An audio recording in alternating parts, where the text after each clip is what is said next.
Hello friends, welcome back to my session.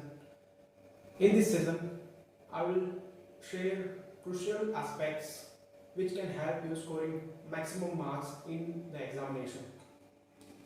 सेहत अच्छी होगी तभी आप अच्छी तरीके से कोई भी काम कर पाओगे। तो फिजिकल और मेंटल हेल्थ उतना ही जरूरी है जितना जरूरी आपको एग्जाम देने के लिए। एग्जाम देना तो जरूरी है ही, पर एग्जाम तभी दे पाओगे जब आपकी सेहत अच्छी होगी, आपकी मेंटल स्टेट अच्छी होगी। तो फिजिकल हेल्थ को किस तरीके से अच्छा रख सकते हैं, तो एक तो बैलेंस डाइट, पौष्टिक आहार सही मात्रा में खाइए, इनफ स्लीप, जितनी जरूरी है उतनी नींद लीजिए, अवॉइड बैड हैबिट्स, जो भी गलत आपकी आदतें हैं वो अवॉइड कीजिए। जैसे कि अगर रिफ्रेशिंग होने के लिए जाना है, फ्रेंड्स के साथ जा रहे हो, तो एक टाइम लिमिट रखिए। और अगर आप स्मार्टफोन, लैपटॉप, कंप्यूटर रिफ्रेशिंग होने के लिए आप यूज़ कर रहे हो तो उसका भी टाइम लिमिट रखिए। इन शॉर्ट डिसिप्लिन में रहिए, आप अपने आप को डिसिप्लिन में रखिए जिससे आपका खुद का जो शेड्यूल है वो अच्छी तरीके से आप फॉलो कर पाए। सेकेंड है मेंटल हेल्थ। मेंटल हेल्थ को किस तरीके से आप अच्छी रख सकते हैं। मेडिटेशन, शांति से अपनी आंखों को बंद कीजिए और मेडिटेट करिए हर रोज सुबह में। और होम जो है चैंट करिए, श्लोक बोलिए, गुनगुनाए, जिससे आपको मन की शांति मिलेगी, जिससे एक पॉजिटिव एनर्जी आपके अंदर आएगी। प्रेयर्स, प्रार्थना भी जरूरी है। प्रभु का नाम लीजिए, आप जिसको भी मानते हो, जिस प्रभु को भी मानते हो उनका नाम लीजिए, जिससे आपकी जो एनर्जी है वो एनर्जी एनहेंस होगी, रिस्टोर होगी और अच्छी तरीके से आप उस एनर्जी को यूटिलाइज कर पाओगे। और नेगेटिव थॉट्स कई सारे आते रहते हैं जो वॉलेटाइल मीन्स मन को चंचल बनाते हैं। तो try to avoid negative thoughts. Now you try to understand second aspect, that is time management during preparation और ड्यूरिंग एग्जामिनेशन। प्रिपरेशन के दौरान किस तरीके से आप टाइम को अच्छी तरीके से मैनेज कर सकते हो। आप अपना शेड्यूल बनाइए, आपको जो भी कन्वीनियंट लग रहा है उस शेड्यूल के अकॉर्डिंग अपना प्लान बनाइए और पूरे डेडिकेशन के साथ उसको फॉलो करिए, इम्प्लीमेंट करिए। एग्जामिनेशन के दौरान आप किस तरीके से टाइम मैनेज कर सकते हैं। जो भी सीक्वेंस में क्वेश्चन आ रहे हैं उस क्वेश्चन को अटेम्प्ट कीजिए, बट अगर within 4 to 5 second you can not crack the question, so you can skip that question and move on to the next question. उस क्वेश्चन के लिए, जिस क्वेश्चन के बारे में आपको समझ में नहीं आ रहा है तुरंत, तो उसके लिए आप स्पेस, कंसिडरेबल स्पेस है वो आप स्किप कर सकते हैं, जिससे अगर बाद में इन बिटवीन आपको समझ में आ रहा है, कुछ स्ट्राइक हो रहा है उस क्वेश्चन के बारे में, तो बाद में आप अटेम्प्ट कर सकते हैं। Now we try to understand remaining topics of first chapter, that is real numbers. Now we will try to understand the one theorem that is based on the square number which is expressed as product of prime numbers. ये जो prime numbers है उसके product के form में कोई भी square number को हम एक्सप्रेस कर सकते हैं। If we take example that is 11 square. 11 square में तो 11 एक ऐसा है फैक्टर, प्राइम फैक्टर है जो 11 स्क्वायर में प्रेजेंट होगा। If we take 18 as an example, that is 18 square. 18 के कौन से फैक्टर हो गए? 2 3 6 3 18 means 2 multiply 3 whole raised to the power 2 means 2 square, 3 square and 3 square.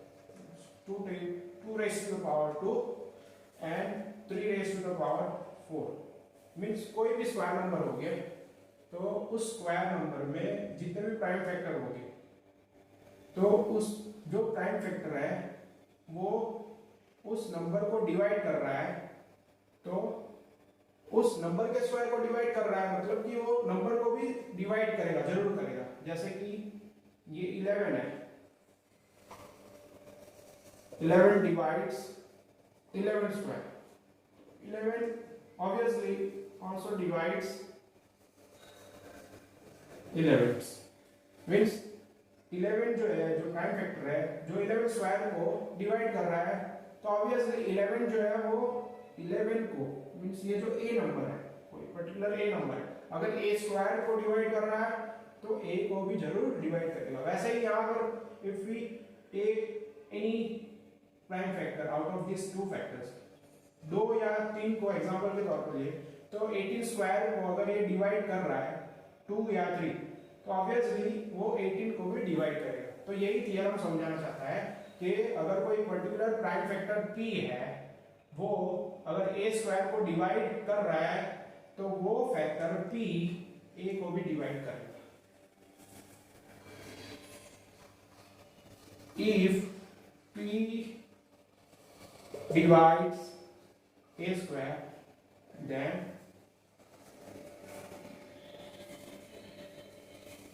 it also divides a. We'll try to understand rational numbers and their decimal expansion. 0.475 ये decimal form में एक number है जिसको हम रेशनल नंबर के form में express कर सकते हैं। जैसे कि अगर ये जो पॉइंट उसको रिमूव करना है तो हम क्या करेंगे, पॉइंट के बाद कितने डिजिट्स है 1 2 3, तो किससे मल्टीप्लाई करेंगे 0.47 मल्टीप्लाई 1000 से मल्टीप्लाई करेंगे, तो ये जो पॉइंट है वो रिमूव हो जाएगा। 475 divided by 1000, 475 divided by 10 to the power 3,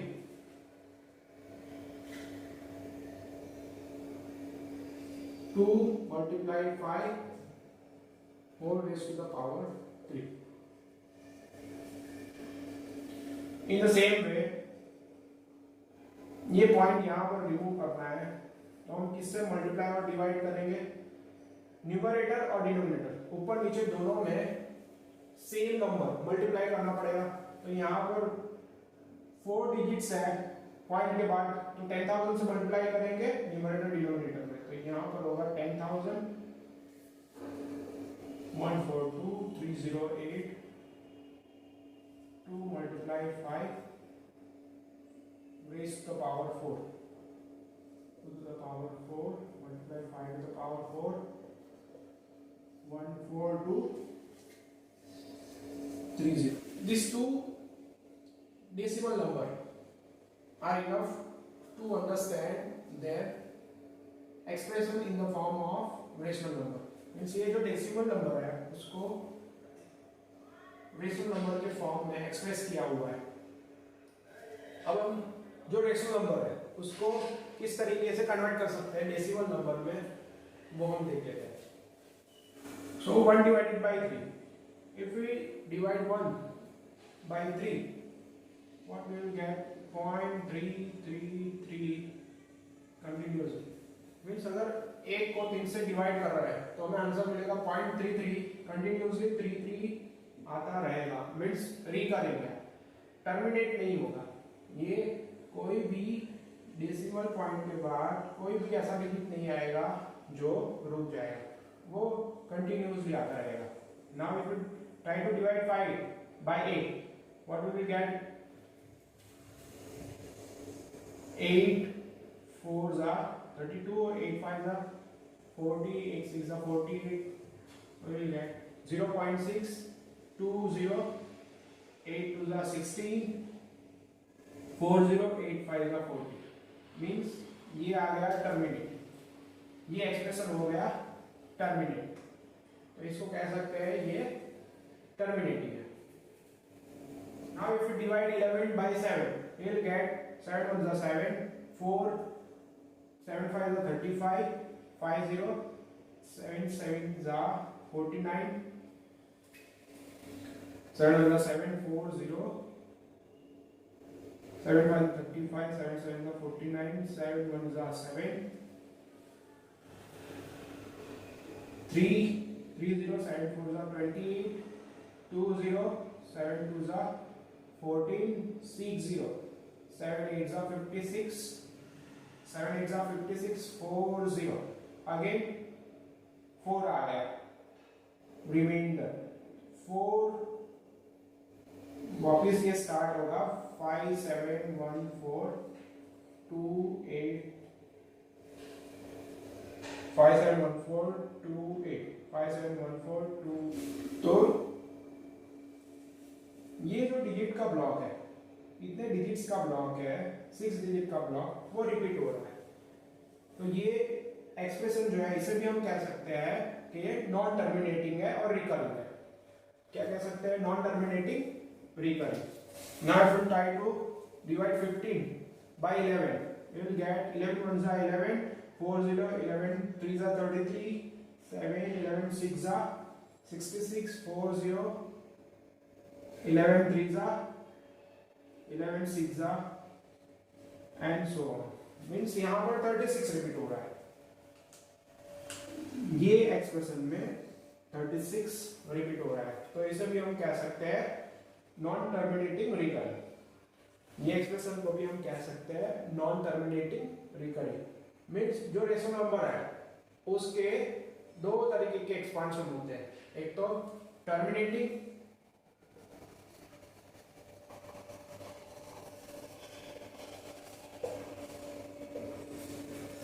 so we can conclude from these examples that decimal expansion of rational number can be categorized in two ways, non-terminating recurring and terminating.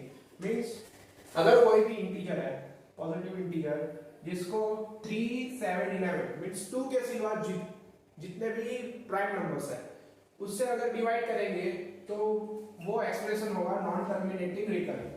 उसका जो decimal expansion होगा वो होगा non terminating recurring. और अगर prime factor के सिवा कोई नंबर है जिससे डिवाइड करेंगे तो वो हमेशा टर्मिनेटिंग एक्सप्रेशन मिलेगा। कैसा मिलेगा? Terminating expression. अगर कोई नंबर है जो डिवाइड होता है 10 के मल्टीपल्स के फॉर्म में, जो नंबर आता है उससे, तो उसमें दो फैक्टर आएंगे कॉमन, 2 और 5। तो अगर डिनोमिनेटर में ये सिर्फ फैक्टर आ रहा है, या तो 2 या तो 5 या तो दोनों का कॉम्बिनेशन, तो ये हमेशा कैसा रहेगा? ये एक्सपांशन टर्मिनेटिंग होगा। In the same way this will be also terminating. ये जो एक्सपांशन होगा, डेसिमल एक्सपांशन, वो भी होगा टर्मिनेटिंग। यहाँ पर भी अगर सिर्फ 2 का ही है, डिनोमिनेटर में सिर्फ 2 ही फैक्टर है, तो ये भी एक्सपांशन होगा टर्मिनेटिंग। सिर्फ 5 है तो इस केस में भी ये एक्सपांशन होगा terminating. So from these examples we can conclude that if we divide any positive integer by 2 or 5 or any number which include only 2 and 5 as factors, then we can say that this expansion will be terminated. Thank you for watching and thank you for supporting. Don't forget to like, share and subscribe. If you have any queries regarding these topics and any topics of 10th standard, you can post your queries in comment section.